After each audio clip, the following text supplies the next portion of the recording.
ទូរទស្សនិកជនជាទីគោរពអាជ្ញាធរសហព័ន្ធអាកាសចរអាមេរិក FAA បានអះអាងឡើងវិញថាយន្តហោះ Boeing 737 MAX នឹងមិនត្រូវបានអនុញ្ញាតឲ្យហោះហើរក្នុងឆ្នាំនេះឡើយរហូតទាល់តែយន្តហោះនេះត្រូវបានបញ្ជាក់ថាមានសុវត្ថិភាពទាំងស្រុងអាជ្ញាធរសហព័ន្ធអាកាសចរអាមេរិក FAA បានបញ្ជាក់ឡើងវិញថាខ្លួននឹងមិនផ្ដល់ការអនុញ្ញាតឲ្យយន្តហោះ Boeing 737 MAX ត្រឡប់ទៅដំណើរការដឹកអ្នកដំណើរជាធម្មតាឡើយរហូតទាល់តែយន្តហោះនេះត្រូវបានបញ្ជាក់ថាមានសុវត្ថិភាពទាំងស្រុងសិននេះបើតាមការចេញផ្សាយដោយសារព័ត៌មាន Sputnik នៅថ្ងៃពុធទី27 ខែវិច្ឆិកាឆ្នាំ2019ការបញ្ជាក់ខាងលើរបស់ FAA ធ្វើឡើងជាលើកទី3ក្នុងរយៈពេលត្រឹម2សប្តាហ៍ប៉ុណ្ណោះ FAA បានលើកឡើងនៅក្នុងសេចក្តីថ្លែងការចេញផ្សាយនៅក្នុងសប្តាហ៍នេះដូចនេះថា FAA មិនទាន់បញ្ចប់ការត្រួតពិនិត្យទាំងស្រុងលើការផ្លាស់ប្ដូរការរចនានិងការបណ្ដុះបណ្ដាល pilot នៃ Boeing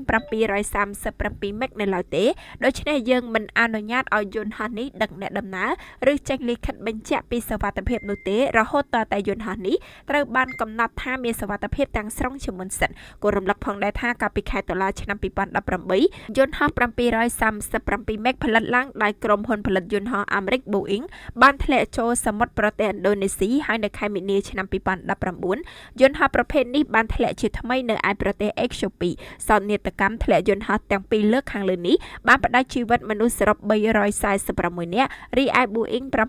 737 MAX ត្រូវបានបញ្ឈរជើងនៅទូទាំងពិភពលោកមកទល់នឹងសប្តាហ៍ថ្ងៃនេះបន្ទាប់ពីគេរកឃើញថាយន្តហោះលួចដាច់ជាងគេមួយនេះមានបញ្ហាប្រព័ន្ធគ្រប់គ្រងការហោះហើរដែលជាមូលហេតុបង្កឲ្យមានសោកនាដកម្មដ៏សោកសៅនេះ